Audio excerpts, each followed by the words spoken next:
चलो last class से कुछ पूछना है तो पूछ लो, कोई भी डाउट है तो।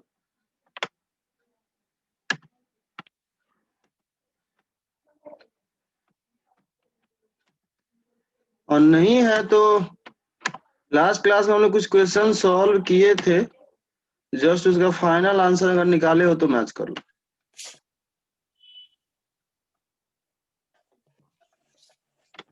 इसका आंसर निकाले हो क्या? बोलो। बहुत कॉम्प्लिकेटेड है कुछ आंसर आया फाइनल?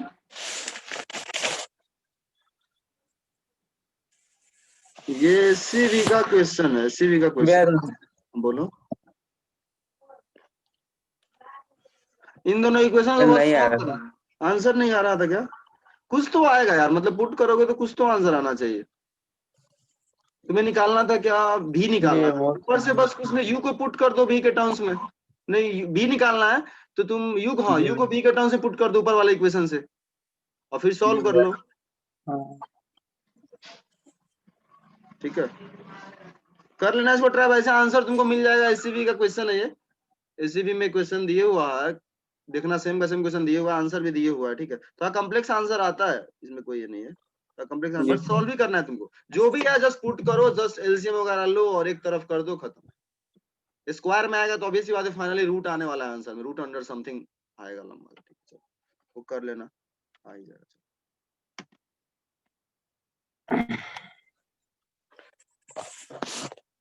यह क्वेश्चन आज हम लोग क्या डिस्कस कर रहे हैं वो देखो। आज हम ऐसा प्लान कर रहे थे, लास्ट क्लास में हम लोग क्या बोलते हैं, मोमेंटम और काइनेटिक एनर्जी डिफाइन किए थे, अगर ध्यान हो तुम लोगों को तो। मोमेंटम को और काइनेटिक एनर्जी को फॉर ए पार्टिकल भी डिफाइन किए थे और फॉर ए सिस्टम भी डिफाइन किए थे। मोमेंटम फॉर ए पार्टिकल क्या होता है, मोमेंटम फॉर ए सिस्टम क्या होता है। सिंपल था, दोनों का मतलब सेम था। मोमेंटम अगर एक पार्टिकल निकाल लो तो सिंपल m1 इंटू उस पार्टिकल का वेलोसिटी, और अगर सिस्टम के लिए निकाल लो तुम्हारे पास बहुत सारा पार्टिकल है तो सारे पार्टिकल्स का मोमेंटम लो, m1 v1 m2 v2 m3 v3 सभी को क्या कर दो, सम अप कर दो, सिंपल। और उसी को हम लोग जस्ट आगे प्रोसीड किए थे, स्टेप और प्रोसीड किए थे, तो अपने पास आया था momentum for a system is total mass of the system multiplied by the velocity of its centre of मास। उसी को सिंप्लीफाई किए थे। सिमिलरली काइनेटिक एनर्जी पाए थे तो काइनेटिक फॉर ए पार्टिकल मतलब simple half into mass into particle का velocity का स्क्वायर। और अगर तुम्हारे पास सिस्टम ऑफ पार्टिकल्स है तो सारे का kinetic energy low, half m1 v1 square m2 v2 square, सारे का ऐड कर दो, वो तुम्हारा जाएगा kinetic energy of a system of particles. ये काइनेटिक एनर्जी हो गया। तो अब जस्ट यहाँ पे हम एक्सटेंशन क्या करने वाले जो कि बहुत इंपॉर्टेंट हो जाता है अच्छे अच्छे क्वेश्चन में, वो ये है कि ये जो मोमेंटम और काइनेटिक एनर्जी हम डिफाइन किए हैं, या तुम यूज कर रहे हो मोमेंटम कंजर्वेशन प्रिंसिपल वगैरह लगाए हो, मास इनटू वेलोसिटी कर रहे हो, वो वेलोसिटी किस फ्रेम का है? हाँ, मतलब सिंपली अगर बोले हम लोग यूज कर रहे हैं तो ग्राउंड फ्रेम, ऑब्वियसली बात है, बिल्कुल सही बोल रहे हो कि हम लोग ग्राउंड फ्रेम से कर रहे हैं, इनर्शियल फ्रेम से कर रहे हैं। तो मोमेंटम का बात की पिछले क्लास में डेफिनेशन दिए बताए हुए थे स्टार्टिंग में ही, और काइनेटिक एनर्जी का, काइनेटिक एनर्जी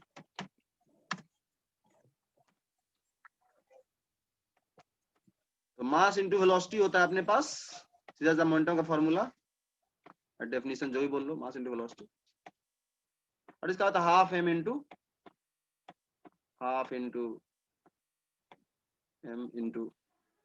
डी स्क्वायर। और भी बोलने से मेरा मतलब है बी के मैग्नीट्यूड का स्क्वायर, अगर ज्यादा एक्सप्लिसिट होकर लिखो। एक्चुअली यहाँ पे तुम स्पीड का स्क्वायर कर रहे हो, तो मैग्नीट्यूड ऑफ वेलोसिटी का स्क्वायर कर रहे हो, तो बट हम लोग बोल रहे होते हैं वेलोसिटी का स्क्वायर। ठीक है, सिस्टम के लिए करना है तो यही चीज सबके लिए ऐड कर दो। चार पार्टिकल है तो हाफ पहले पार्टिकल का एनर्जी प्लस दूसरे का, तीसरे का, चौथे का, सिमिलरली मोमेंटम। तो यह जो हम लोग लिख रहे थे कुछ नहीं मेंशन कर रहे हैं, तो वेलोसिटी वगैरह जो भी है वो तुम्हारा किस फ्रेम में है, ग्राउंड फ्रेम में। बट ऑब्वियस ही बात है, अगर हम फ्रेम चेंज करेंगे तो किसी चीज का मोमेंटम चेंज होगा क्या? आंसर यस है या नो? बिल्कुल साथ है कि वेलोसिटी फ्रेम डिपेंडेंट क्वांटिटी। अगर तुम्हारा मोमेंटम निकाले तो मास इनटू वेलोसिटी, अगर वेलोसिटी तुम्हारा ग्राउंड फ्रेम में लेंगे तो कुछ और आएगा, मास तो सेम रहेगा और वेलोसिटी चेंज होगा, फ्रेम डिपेंडेंट है। किस फ्रेम से देख रहे हो उसके रिलेटिव वेलोसिटी होगा, इसलिए मोमेंटम और काइनेटिक एनर्जी दोनों का दोनों फ्रेम डिपेंडेंट क्वांटिटी, पहले समझ लो, दोनों का दोनों फ्रेम डिपेंड करता है। और हम लोग जो क्वेश्चन मोस्टली सॉल्व कर रहे हैं, मोमेंटम वगैरह ले रहे हैं, ग्राउंड फ्रेम से ही ले रहे हैं, बट कुछ कुछ कॉम्प्लेक्स क्वेश्चन आता है जहां पे सेंटर ऑफ मास के फ्रेम में जा करके,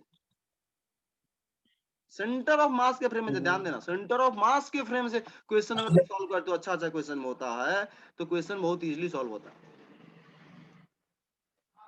और उस केस में तुम्हें क्या करना होगा, जब मोमेंटम वगैरह देख रहे हो, ये सब देख रहे हो, तो तुमको देखना पड़ेगा किस फ्रेम से, सेंटर ऑफ मास के फ्रेम से। मतलब यह वेलोसिटी जो तुम लोगे पार्टिकल का, वो ग्राउंड फ्रेम में नहीं लेना, velocity of particle with respect to जिस फ्रेम से निकालना उसका। तो सेंटर ऑफ मास फ्रेम से हम ये बोलना चाह रहे हैं, कुछ कुछ क्वेश्चन सॉल्व करना आसान हो जाता है, ग्राउंड फ्रेम में सॉल्व करना बहुत कॉम्प्लेक्स होता है। तो वहां पे तुम्हें फ्रेम चेंज करना पड़ता है क्वेश्चन को इजीली सॉल्व करने के लिए। उस पर क्वेश्चन हम नीचे रखे हुए हैं, पहले हम लोग यह निकाल लें सेंटर ऑफ मास फ्रेम में मोमेंटम का क्या एक्सप्रेशन आएगा और काइनेटिक एनर्जी का क्या एक्सप्रेशन आएगा। तो आज वापस से हम लोग मोमेंटम और काइनेटिक एनर्जी का एक्सप्रेशन निकालने वाले हैं with respect to centre of mass के फ्रेम से। ठीक है, तो सबसे पहले हेडिंग डाल दो, मोमेंटम ऑफ ए सिस्टम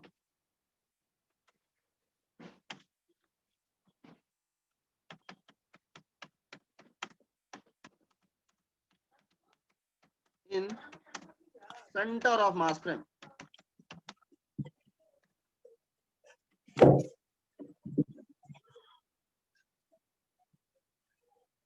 वापस से बोल दें, फार्मूला वही है, मास इंटू वेलोसिटी है, ये मतलब नया हो गया, जस्ट वेलोसिटी तुम किसी दूसरे फ्रेम से ले रहे हो, अब ग्राउंड फ्रेम से नहीं ले रहे हो।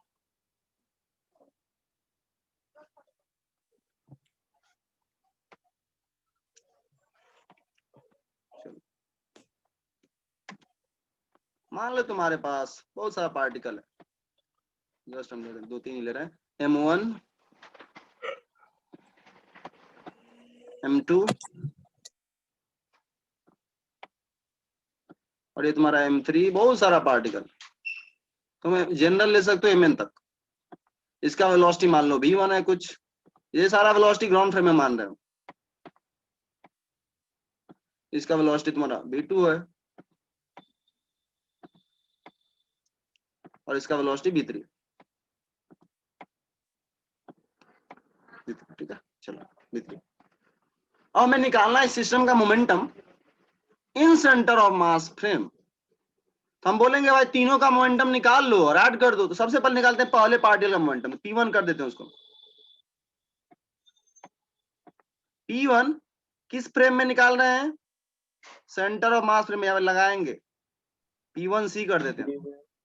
सीधा जब हम लोग लिखा करते थे जनरली P1 मतलब होता था कि ग्राउंड फ्रेम में निकाल लो, बट यहाँ तुम मेंशन करना सेंटर ऑफ मास फ्रेम में निकालना। तो मास तो भाई पहले पार्टिकल का वही रहने वाला है M1। वेलोसिटी पहले पार्टिकल का लेंगे, लेकिन V1 वाला वेलोसिटी नहीं लेंगे, V1 with respect to centre of mass लेंगे। सिमिलरली सेकंड पार्टिकल का, थर्ड पार्टिकल का लेंगे, जितना भी पार्टिकल सबका लेंगे और सभी को क्या कर देंगे, ऐड। फर्स्ट 3 पार्टिकल के लिए ही ले रहे हैं, जनरल नहीं सॉल्व कर, बट जनरल कुछ होगा नहीं, वही चीज सॉल्व होगा एंड तक रिपीट हो जाए। फर्स्ट का हो गया, फिर सेकंड का लिखे थे, यहाँ पे जस्ट लिख देते हैं P2 in centre of mass frame.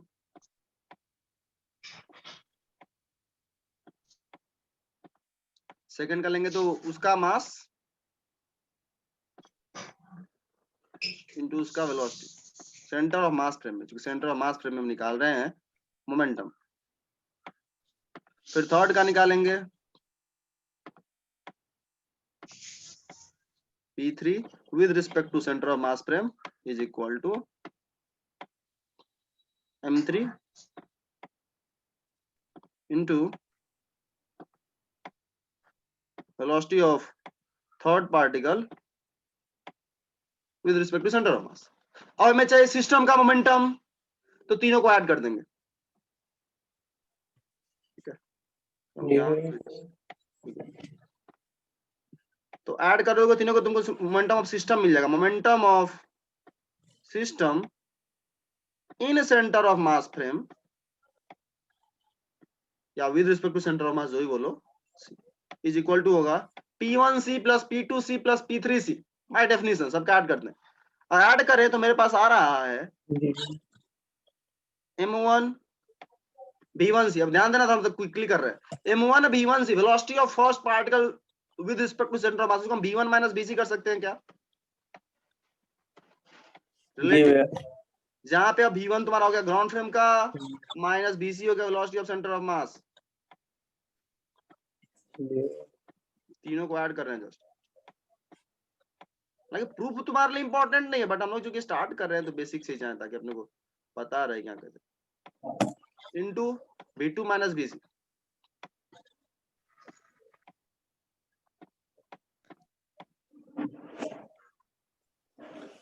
और थर्ड इक्वेशन को और करें तो plus M3 into V3 minus BC।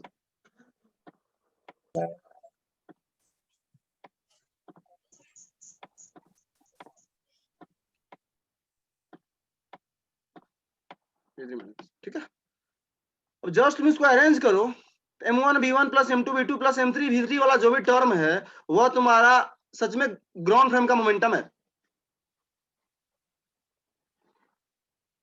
बोलो जी जी भैया। 6 टर्म इसमें बन गया, 2 2 4 2 6।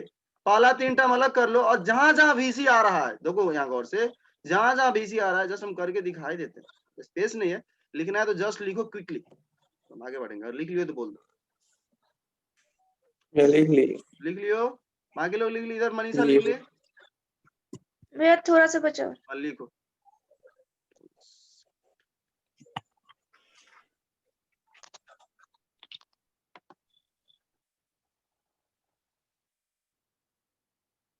हो गया भैया। Okay,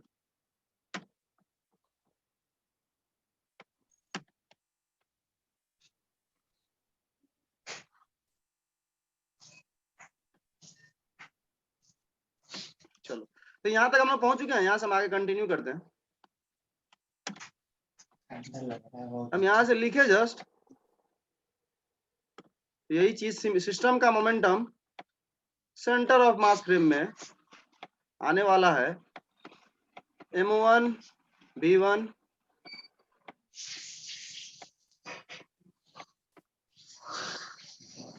plus M2 V2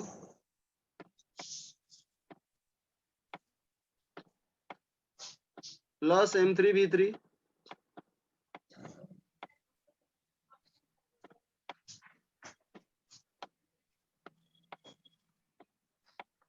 minus में अगर देखें तो मेरे पास माइनस है, minus M1 BC M2 BC M3 BC minus common लेकर लिखें तो इसको हम लिख सकते हैं M1 plus M2 plus M3 BC।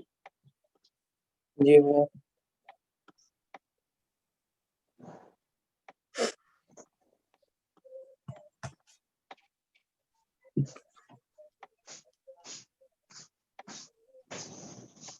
BC just common ले लिए बाकी 3 टर्म। अब जस्ट तुम क्या करो, इस VC का डेफिनेशन क्या होता है, M1 B1 plus M2 V2 plus M3 V3 divided by M1 plus M2 plus M3 करोगे, यह पूरा चीज इसके जैसा बन जाएगा, कट के वैल्यू 0 आ जाएगा। पता नहीं समझ पा रहे हो कि नहीं समझ पा रहे हो तो लिख देते। जी भैया। यह चीज वही रहा, माइनस ये M1 plus M2 plus M3 वही रहा, और BC का डेफिनेशन लगाए तो M1 plus M2 plus M3 M1 B1 plus M2 V2 velocity of centre of mass of a system M2 V2 plus M3 V3 divide में total mass आएगा वो cut जाएगा। जी भैया।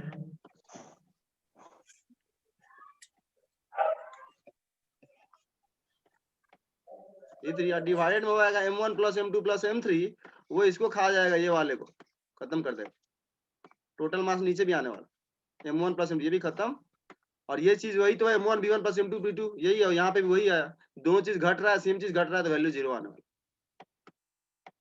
मतलब कंक्लूजन ये निकला, किसी भी सिस्टम का सेंटर ऑफ मास फ्रेम में मोमेंटम हमेशा 0 होता है। कुछ भी कर लो, कुछ भी कर लो, सेंटर ऑफ मास फ्रेम में तुम कितना भी तेज दौड़ रहे हो फर्क ही नहीं पड़ता, सेंटर ऑफ मास फ्रेम में तुम्हारा मोमेंटम 0 ही होगा हमेशा, एट एवरी इंस्टेंट। ये बहुत बड़ा कंक्लूजन है, तो लिख लो hence the momentum of a system, hence the momentum of a system, system का मोमेंटम बोल रहे हैं, सभी का ऐड करोगे तो किसी एक का निकालोगे तो कुछ हो सकता है, और सबका ऐड करोगे, सेंटर ऑफ मास फ्रेम में ऐड करोगे तो वो 0 आएगा, और इसका हम लोग यूज करते हैं अच्छे से क्वेश्चन में।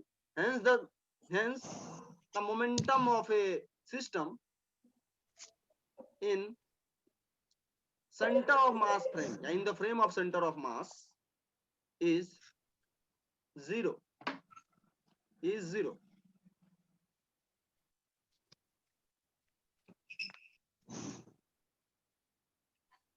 पहले सब लोग कनेक्ट कर पाए, ये क्या हुआ बोलो। ये मनीषा तुम समझ गए कैलकुलेशन क्या, कैसे जीरो हुआ ये? जी भैया। चलो फिर से इधर तुम लोग, इधर सिद्धांत समर्थ कर लियो तुम लोग। जी भैया। ओके चलो जी था। तो अब चलो ये हो गया कंक्लूजन। अब देखो तुम फायदा क्या निकाल सकते हो वो देखो, जस्ट सोचो थोड़ा सा, हालांकि क्वेश्चन नंबर यूज करने वाले क्वेश्चन। दूसरा अपना काम क्या है? भैया। हाँ बोलो। भैया इंडिविजुअल पार्टिकल का तो मोमेंटम जीरो नहीं होगा। नहीं हो, बिल्कुल बिल्कुल नहीं होगा। अहमद देखो यहाँ सम होके आ रहा है सबका सब जीरो, टोटल। ये तो बोल रहे हैं एक पार्टिकल का जीरो नहीं हो सकता, सबका ऐड करेंगे तो जीरो आएगा, सबका ऐड करेंगे तो जीरो आएगा। दूसरी बात, इतना लंबा चौड़ा कैलकुलेशन जो हम किए हैं और जीरो प्रूव किए हैं, इसको तुम एक लाइन में बोल सकते थे अगर कल परसों वाले लेक्चर का वो फाइनल एक्सप्रेशन तुम लोग को ध्यान हो।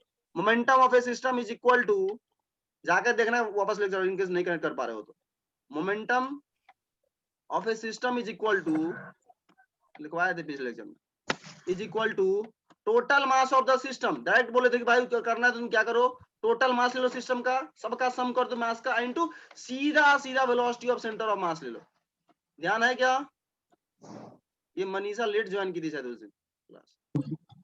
जी भैया। तो भाई ये इक्वेशन हम देखें तो सेंटर ऑफ मास का वेलोसिटी सेंटर ऑफ मास के ही रिस्पेक्ट में क्या हो जाएगा?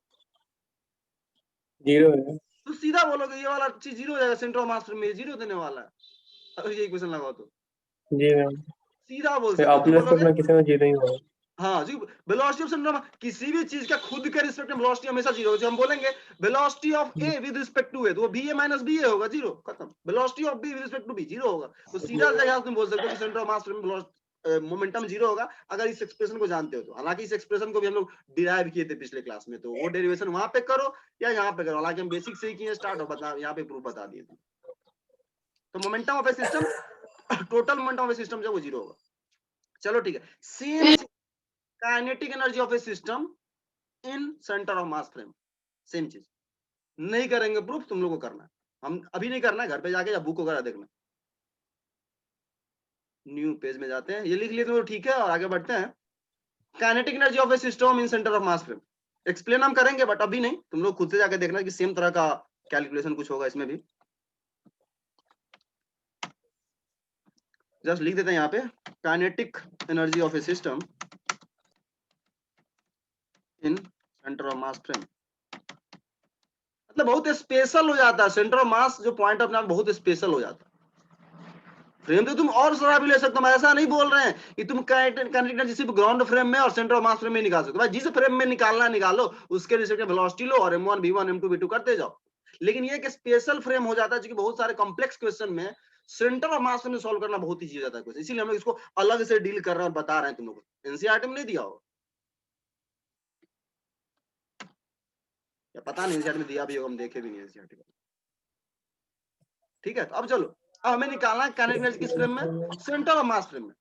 तो स्टार्टिंग वही होगा, जस्ट यहाँ तुम लिखोगे कि हमारी काइनेटिक एनर्जी किस फ्रेम में निकाल रहे हैं,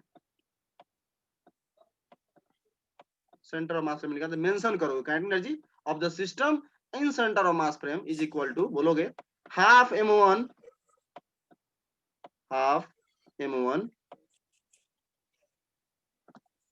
वेलोसिटी ऑफ फर्स्ट पार्टिकल किस फ्रेम में? बोलो किस फ्रेम में? सेंटर में। अब यहाँ से ध्यान ना यहाँ पे, अब ये क्या होगा यहाँ पे, अब यहाँ तमीज से देखना है भाई, क्या होगा तुम्हारा, ये मैग्नीट्यूड होगा। और जब ये मैग्नीट्यूड होगा, इसको तुम ब्रेक करोगे v1 माइनस vc का होल स्क्वायर, तो डिफरेंस ऑफ टू वेक्टर का magnitude root under a square plus b square minus 2ab cos theta काम करेगा। जी। तो ये तुमको सॉल्व कर दो, किसी को अच्छे से सीरियसली, यानी इसके डेरिवेशन अगर तब तुमको समझ में आएगा क्यों हम बार बार बोला करते हैं ये चीज मॉड लगा लगा लिखा करो। हम लोग तो जनरली बोल देते हैं ठीक है वेलोसिटी स्क्वायर, बट सच में ये वो नहीं है, स्पीड है। सिमिलरली दूसरा होगा half m2 velocity of second with respect to centre of mass, और उसका मैग्नीट्यूड का स्क्वायर। वेलोसिटी का कभी स्क्वायर नहीं होता, वेक्टर का स्क्वायर नहीं हम लोग पढ़े, वेक्टर के मैग्नीट्यूड का स्क्वायर पढ़े। तो ये v2 जी माइनस bc कर सकते हैं, डायरेक्ट हम लगा रहे हैं v2 bc तोड़ दी, उसको पहले को तोड़ सकते हो v1 माइनस bc। यह चीज एक्सटेंड होते जाएगा n पार्टिकल सिस्टम तक। करना सॉल्व हम एक्सप्रेशन में नहीं बताने वाले, क्योंकि इसको मैं डायरेक्टली आज यूज नहीं करेंगे क्वेश्चन में, किसी क्वेश्चन में बाद में यूज करेंगे। आज हम मोमेंटम वाला से यूज करने वाले कंसेप्ट।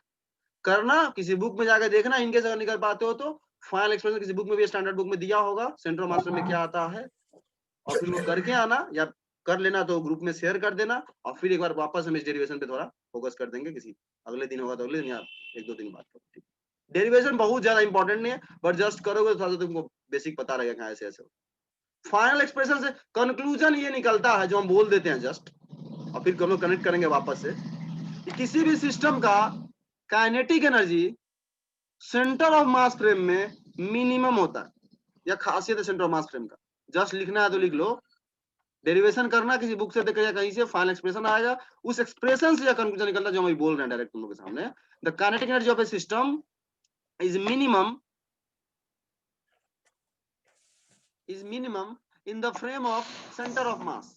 सेंटर ऑफ मास के फ्रेम में kinetic energy of a system minimum होता है। कहां से आएगा? डेरिवेशन और उसका फाइनल एक्सप्रेशन से कंक्लूजन है। जी।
ओके तो देखो, भैया हाँ बोलो बोलो, कुछ पूछ रहे हो क्या?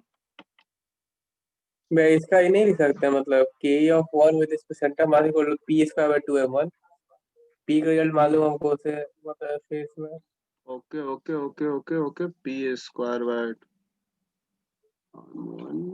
हाँ ये उसे हाफ निकल जाएगा।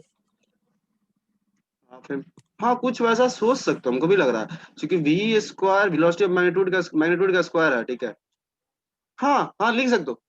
ये फिर हाँ इसमें cos थीटा फिर अंदर आएगा तो दिक्कत हो जाएगा, वी और मैग्नीट्यूड में स्क्वायर का, कि मैग्नीट्यूड का स्क्वायर, हाँ लिख सकते हो, बिल्कुल लिख सकते हो, और इसमें को बिल्कुल लिख सकते हो, बिल्कुल सही बोल रहे हो तुम। इस यहीं से देखो ना, यहीं से तुम क्या बोलोगे, बोलोगे एक m1 से मल्टीप्लाई कर देंगे, एक m1 से डिवाइड कर देंगे, m स्क्वायर v स्क्वायर हो जाएगा, m स्क्वायर v स्क्वायर को तुम मोमेंटम का मैग्नीट्यूड का स्क्वायर लिख सकते हो, बिल्कुल लिख सकते हो। ये ध्यान रखना, जब तुम यहाँ लिखते हो current energy is equal to momentum square by 2m, सच में मोमेंटम स्क्वायर क्या होता है? जी मोमेंटम का मैग्नीट्यूड का स्क्वायर होता है, काइनेटिक एनर्जी के स्केलर क्वांटिटी, जी मैग्नीट्यूड का स्क्वायर, p के मैग्नीट्यूड का स्क्वायर डिवाइडेड बाय 2m।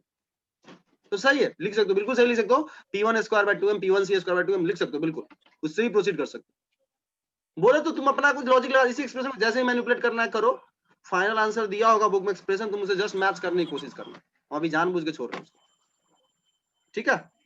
जी चलो ठीक है, जी और इसका एक्सप्रेशन से कंक्लूजन लिखवा ही दिया कि kinetic energy in centre of mass frame is minimum होता है। अब हम लोग आने वाले हैं एक क्वेश्चन पे, जो मोमेंटम कंजर्वेशन का इक्वेशन जो पिछले क्लास में पढ़े थे, बहुत इंपॉर्टेंट हो जाता है ये सब क्वेश्चन, पहले ही बोलते एग्जाम में भी इसी तरह का चीजें घुमा घुमा के आता है।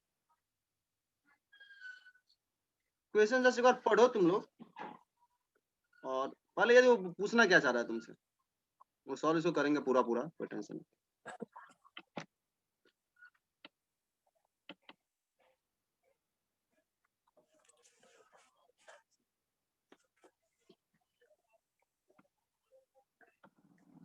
देखो क्वेश्चन कुछ ऐसा है, सारा चीज स्मूथ वगैरह है, मतलब कोई एक्सटर्नली तुम्हारा फ्रिक्शन वगैरह नहीं लग रहा है, स्प्रिंग से जुड़ा हुआ है कि, और इसका मास वगैरह दे रखा है, बहुत कुछ है नहीं। एफ लगाए, एफ लगाएंगे तो क्या होगा, देखो गौर से, यह मूव करना स्टार्ट करेगा कैपिटल, और जो ये मूव करेगा इसमें क्या आएगा, इलोंगेशन।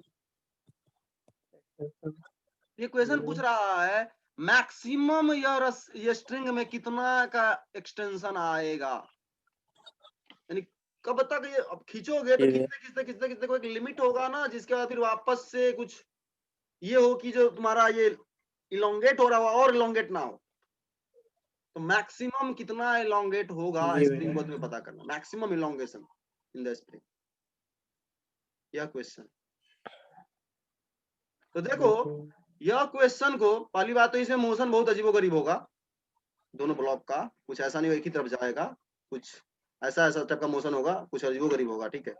मैक्सिमम इलांगेशन के लिए ब्लॉक स्मॉल एम का मास मूव थ्रू करना चाहिए, स्मॉल एम का मास, क्यों ऐसा क्यों, ऐसा नहीं तो क्यों? फिर वो मूव करे तो फिर इलांगेशन फिर कंप्रेस हो जाएगा। नहीं, बट उससे ज्यादा वेलोसिटी से कैपिटल अ, मूव करे तो,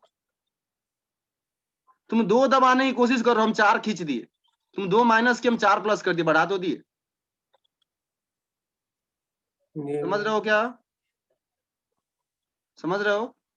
तो स्मॉल एम के चलते हुए में भी ऐसा हो सकता है कि इसमें इलोंगेशन आता हो, पहला तो ये बात, और कुछ सोचो, डिस्कशन ऐसे ही करो तभी ज्यादा अच्छा रहेगा क्वेश्चन का, ठीक है। जस्ट सॉल्व कर दिए, बता दिए, उससे ज्यादा अच्छा होता है, तुम भी सोचो, कुछ पूछो, कुछ आइडिया आ रहा है तो फिर हम लोग साथ में सॉल्व करें तो ज्यादा। भैया मैक्सिमम एक्सटेंशन होना चाहिए, हाँ, हाँ तो इसका फाइनल वेलोसिटी 0 होना चाहिए, किसका फाइनल वेलोसिटी, मैक्सिमम एक्सटेंशन होगा तो किसका फाइनल वेलोसिटी एम होना का। चाहिए, मतलब ब्लॉक्स का, ये भी तुम कंफर्म होकर नहीं जी बोल भैया सकते, हाँ, ये भी कंफर्म होकर नहीं बोल सकते, तुम एक लाइन में बोल क्या सकते हो ये बताओ, फिर मैक्सिमम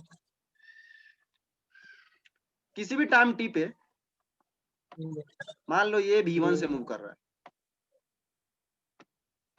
ये v2 से मूव कर रहा है, मान लो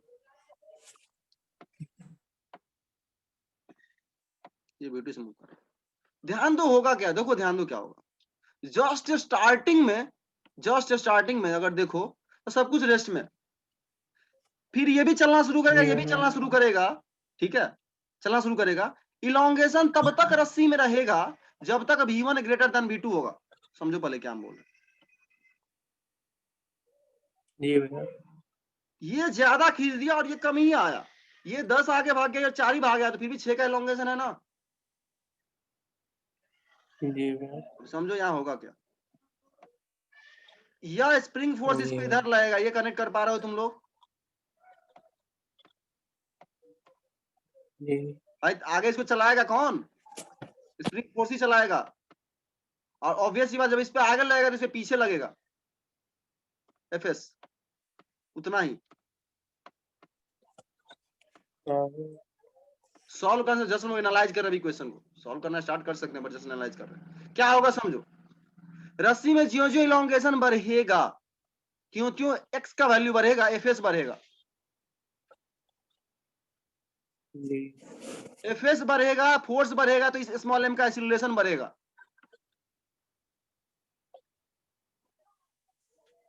जी भैया। एक्सीलरेशन बढ़ेगा तो v2 का मैग्नीट्यूड बढ़ेगा, मतलब यह ब्लॉक एक्सीलरेट करेगा। जी। इस वाले ब्लॉक पे आते हैं, इसका कैपिटल है फिक्स है, एफएस क्या कर रहा है, अपोज कर रहा है, और ये अपोज करने वाला फोर्स लगातार बढ़ेगा, इलोंगेशन होगा तो एक्स बढ़ेगा, तो अपोज करोगे तो इसका मैग्नीट्यूड लगातार घटेगा।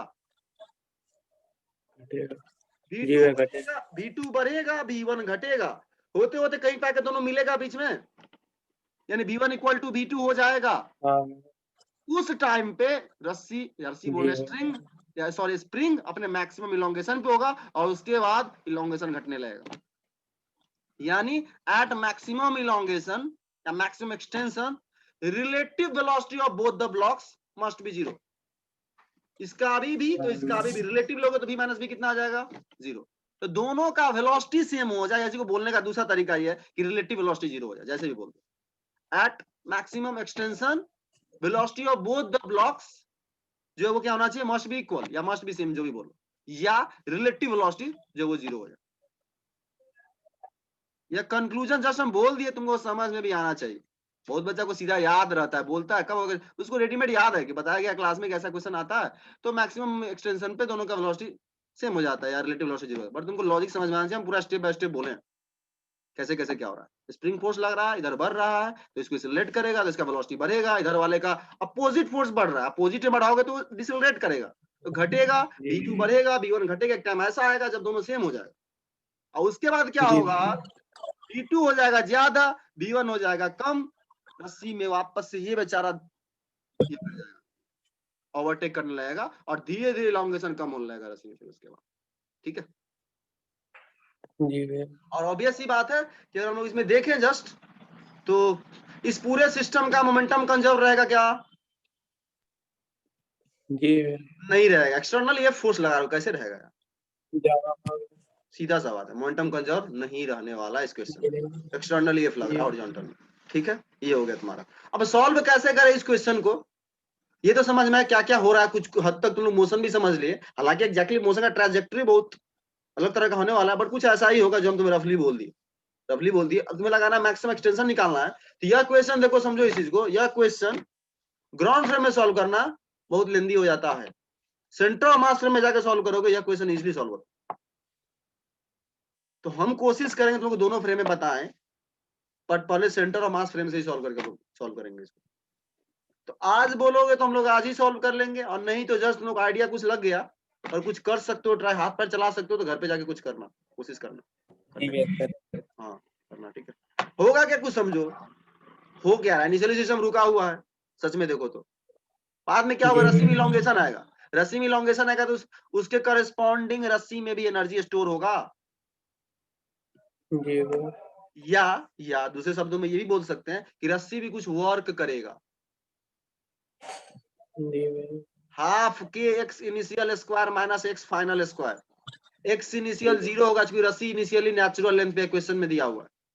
The spring is on crest, तो वर्क डन बाय स्प्रिंग निकाल सकते हो, या फोर्स ये कितना डिस्प्लेस किया उससे इस फोर्स का वर्क डन आ सकता है, total work done is equal to change in kinetic energy लगा सकते हो। पहले ही बोले तुम लोग को कि एक्सटर्नली फोर्स लग जाए सीधा सीधा जाकर किससे kinetic energy theorem work energy theorem से क्योंकि तुम एनर्जी अब कंजर्व नहीं करा सकते हो, मोमेंटम भी कंजर्व नहीं करा सकते हो। उस टाइम भी बोले हुए थे कि work energy theorem is general है, उसी का स्पेशल केस है एनर्जी कंजर्वेशन। तो अगर तुम वर्क एनर्जी थ्योरम लगाना जानते हो तो तुम्हें एनर्जी कंजर्वेशन जानने की भी जरूरत नहीं। इस क्वेश्चन में एनर्जी कंजर्वेशन से नहीं सॉल्व हो पाएगा, जाना पड़ेगा वर्क एनर्जी थ्योरम से। ये समझ में भी तुमको आना चाहिए कि हम बोल रहे हैं कि वर्क एनर्जी थ्योरम से क्वेश्चन सॉल्व हो रहा है तो तुम बोल रहे हो रहा नहीं, तुमको नेचुरली भी समझ में आना चाहिए धीरे धीरे कि भाई क्यों लगा रहे हैं वर्क एनर्जी थ्योरम। क्योंकि नया क्वेश्चन आएगा तुमको कोई बोलने नहीं जाएगा कि इस क्वेश्चन वर्क एनर्जी थ्योरम लगाओ सॉल्व करो, तुमको वहां पे खुद से डिसीजन लेना पड़ेगा, हाँ वर्क एनर्जी थ्योरम लगाना पड़ेगा। तो एक्सटर्नल फोर्स लगे भूल जाओ, मोमेंटम कंजर्वेशन भूल जाओ, नहीं लगने वाला, जो एक्सटर्नल फोर्स है। और बाहरी फोर्स जब है तो वर्क कर रहा है तो फिर तुम वो भी भूल जाओगी, total energy of the system जो कांस्टेंट रहेगा K + U, वो भी नहीं कांस्टेंट रहने वाला है। तो ये दोनों नहीं रहने वाला है, मतलब वर्क एनर्जी थ्योरम से जाना पड़ेगा। जो एक्सटर्नल फोर्स वर्क हो रहा है तो work done is equal to change in kinetic energy, खत्म। हाँ और वर्क डन निकालना बहुत आसान है, क्योंकि तुम स्प्रिंग का रेडीमेड याद किए वो इंटीग्रेट करके हाफ के मान लेना नेट एलोंगेशन मैक्सिमम जो होगा उस पॉइंट को और इनिशियल पॉइंट को, इन दोनों के बीच लगाने की कोशिश करना, कुछ करना, कुछ हद तक शायद हिंट्स मिल गया हो। और यह चीज जो हम बोले हैं, यही चीज तुम ग्राउंड फ्रेम से भी कर सकते हो, सेंटर और मास फ्रेम से भी कर सकते हो। बट सेंटर और मास फ्रेम से करना आसान होगा, घर पे जाना ट्राई मारना, ग्राउंड फ्रेम से भी ट्राई करना कोई दिक्कत नहीं, ग्राउंड फ्रेम से भी ट्राई करना कोई दिक्कत नहीं, करना प्रॉब्लम आएगा, समझ में आएगा क्या प्रॉब्लम आ रहा है, तभी समझोगे क्यों ग्राउंड फ्रेम से इस क्वेश्चन को नहीं किया जाता है, जनरली अवॉइड किया जाता है। बुक्स वगैरह में देखो बहुत जगह सॉल्यूशन भी नहीं दिया रहता है ग्राउंड फ्रेम से, सीधा दिया रहेगा सेंटर और मास फ्रेम से ही सॉल्व करना। तो हम दोनों फ्रेम से बताएंगे, अगले क्लास में इस क्वेश्चन को डिस्कस करने वाले हैं, ठीक है, नेक्स्ट क्लास में डिस्कस करेंगे। और इसके बाद तुम्हारा हम लोग चले जाएंगे, ये अगर कर लेते हैं 1-2 क्वेश्चन प्रैक्टिस स्प्रिंग वाले पे, पहले ही बोल दिए क्वेश्चन सब अच्छे लेवल का पहले ही बोलते हैं। जनरली इस तरह का क्वेश्चन नीट का अगर बात करें तो लगभग ना ही चांस है पूछे, बट कोई ठीक नहीं है, मतलब एक्सेप्शनल एक आध क्वेश्चन लोग डालता है फिजिक्स में भी जो रहता है थोड़ा अच्छा लेवल का, तो पूछ सकता है, बट चांसेस कम है नीट के लिए बात करें तो। बट ये है इन क्वेश्चन को सॉल्व करने का मतलब ये हो गया तुम 10 इजी क्वेश्चन को यहाँ पे एक जगह सॉल्व कर रहे हो, ये भी फायदा। एक क्वेश्चन में टाइम दो बट तुम्हारा इससे कॉन्सेप्ट बहुत डेवलप होता है, इसलिए क्वेश्चन करते हो, तो इस सेंस में फायदा हो जाता है, इसलिए कर सकते हो। बाय वाले भी करना चाहे तो सही है, क्योंकि चीजें जो लग रहा है वो तुम जान रहे हो, बट लगाना थोड़ा अच्छे से, और कुछ नहीं। बाकी अगर इसका बात करें, एडवांस का बात करें तो मतलब ये तो है ही, एडवांस के तो बिल्कुल ही है, मतलब इसमें तो घुमा फिरा करके कुछ भी करके पूछ सकता है, कोई इसका लिमिट नहीं है, कुछ भी पूछ सकता है, इसलिए तो करना तो पड़ेगा ही। एडवांस की एटलीस्ट बात करके क्वेश्चन तो करना ही पड़ेगा, इसे तो बच नहीं सकता। चलो ठीक है फिर, और इसके बाद हम लोग जाएंगे कोलिजन वाले पोर्शन पे।